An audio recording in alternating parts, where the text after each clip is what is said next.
Coach Tina here. Just wanted to share one more thing from the World Summit 2021 that really impressed me. It was one of the hot seats that Tony did, and quite honestly, it might be one of the best hot seats I've seen him do, simply because he asked a question I haven't heard him say before. So he was working with a woman who had some issues with her mother and resistance and stress in that relationship. She had a trigger that whenever she worked with her mom, she felt that she was inadequate.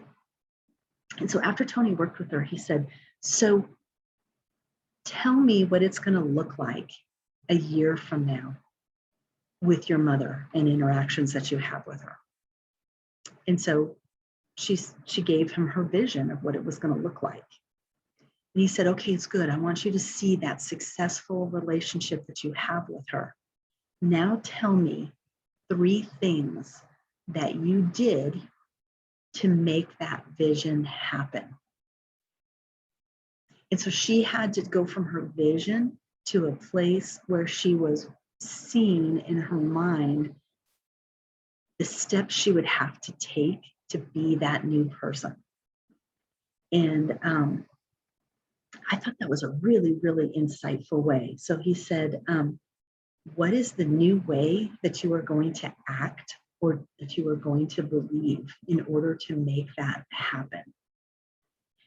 And then he actually took her all the way to tell me what, she named her 3 things. And he said, okay, so in the future, when your mom says something that could potentially trigger you, what are you going to do to protect yourself from going into the old pattern, right? I mean, really good insight into what could potentially happen, because when we work from a place of we've got some solutions, some potential alternatives for action, that really can be impactful.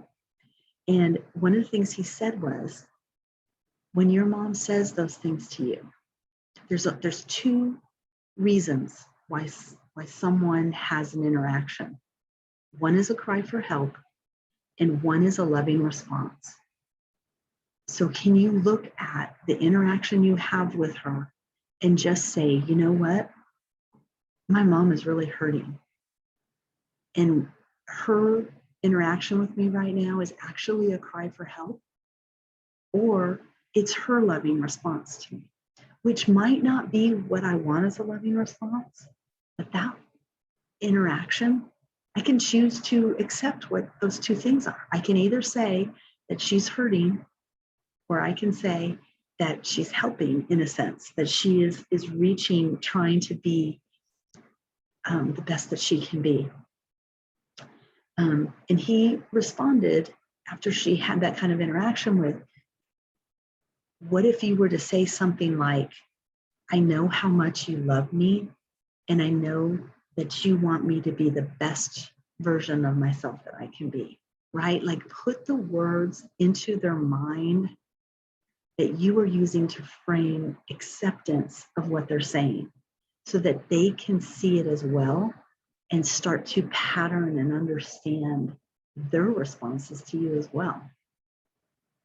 Make that agreement with them verbally. I love that process, and I hope that it can be beneficial for you as well.